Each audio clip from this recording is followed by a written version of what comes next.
Hello students, today we're going to revisit our lesson about patterns. Specifically, we're going to talk about growing patterns. Now, the growing patterns that we've examined so far increase or decrease in the same way over and over. So for example, in this growing pattern, we have 16, 13, 10, 7. Well, if you think sort of algebraically, you can ask yourself, well, this is decreasing. 16 minus what is 13? Well, 16 minus 3 is 13. And 13 minus 3 is 10. And 10 minus 3 is 7. And since it has happened 3 times, we know it's a pattern. So 7 minus 3 is 4, and 4 minus 3 is 1, and that completes our pattern.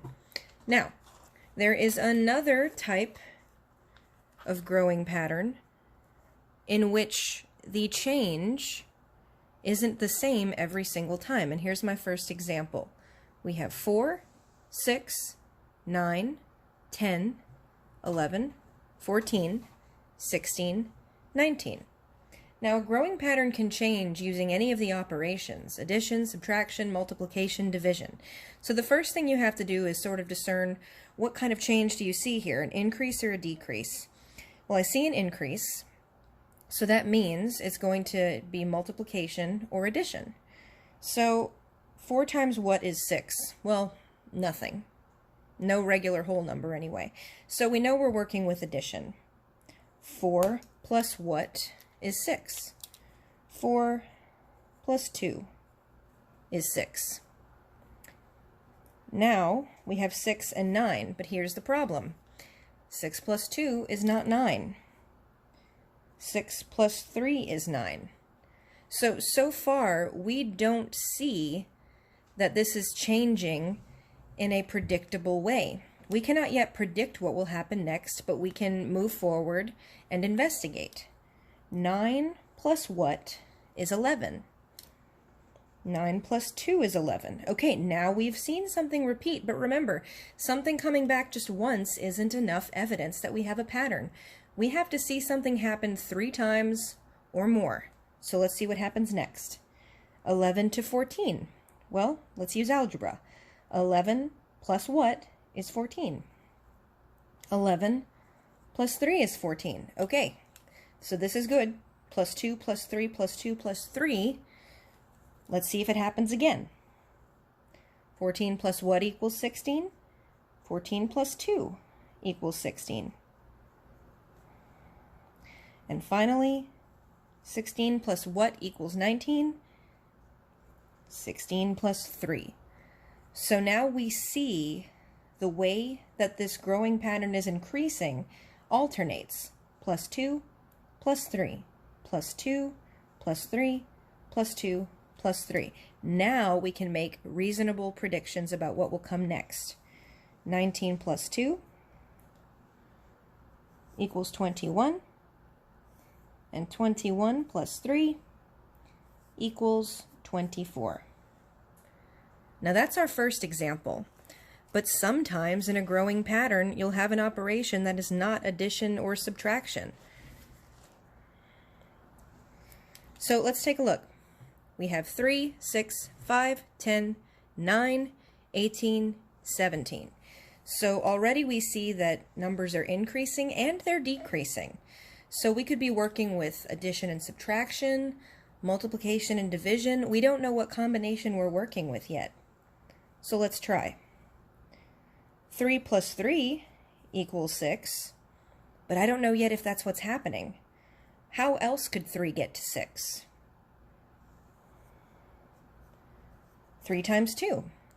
So I don't know which of these is happening yet because I haven't established a pattern.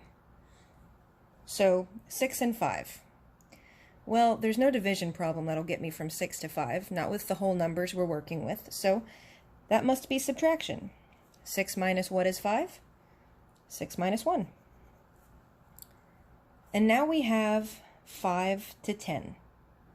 Well, 5 plus 3 isn't 10. 5 plus 5 is 10.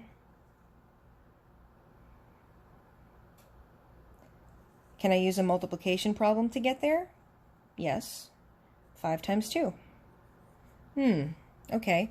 So I'm not seeing a repetition with addition, but I am seeing a repetition with multiplication. So I'm going to keep an eye down here and see if times 2 comes up again. 10 to 9. Well, I can use -1 again for that. So here I'm seeing a repetition, and here I'm seeing a repetition. So I can make a reasonable conclusion that the increase that's happening is happening because of multiplication, not addition, because I don't see a repetition yet with addition. But let's confirm. Remember, 3 times is what we're looking for. 9 and 18. Well, 9 plus 9 is 18, but also that we're doubling it again, 9 times 2. Multiplying by 2 has now happened 3 times. We can say that's a pattern. Will this decrease by 1 again? Yes, it will. So now I know that the next increase is going to be 17 times 2. And if you need to do math, work it out. You can do it down here, right? 7 times 2 is 14. 2 times 10 is 20. That gives me 34.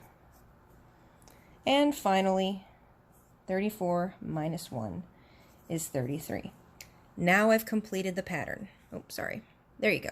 Now I've completed the pattern. So, come to office hours if you don't understand this lesson. This is about growing patterns that change using more than one operation. So, part of figuring them out is figuring out what operation is being used, and that requires some experimentation and some investigation. So when you do your assignment today, make sure you have some scratch paper and make sure that you can prove that what's happening is happening at least 3 times. That's how you know it's a pattern. If something happens only once and never comes up again, not a pattern. If something only happens twice, that's not a pattern either. So look for that magic 3rd time. That's what'll tell you this is happening in a repeating, predictable way. All right, boys and girls, go off, do your assignment, come to office hours if you need, and good luck.